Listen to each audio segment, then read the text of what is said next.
All right, page 2 of our little sewing book is going to be zigzag stitches. And with this, what I want to show you is how varying lengths and widths can affect the stitch, and how you actually have just a huge variety of stitches within that zigzag stitch.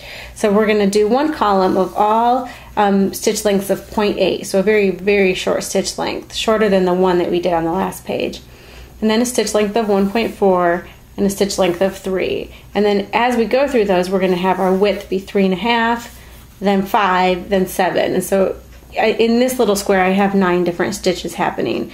And so you'll get to play with those too. So let's get started by setting our stitch length and width to 0.8 as our length.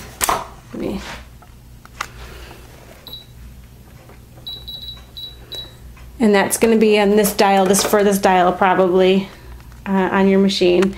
And then, oops. And then your width is going to be 3.5. Oops, let me set it to. So 0.8 is the length, 3.5 is the width. And let's get our piece of fabric in there.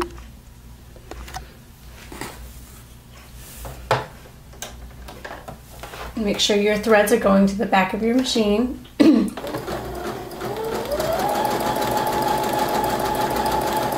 Stitch about 1 inch and then stop. And then we're going to adjust the width to 5. And then go back to stitching.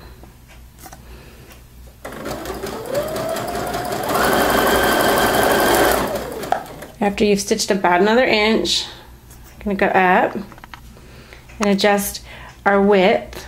Oh, it's a little fuzzy. Our width to 7. And then go back and finish stitching.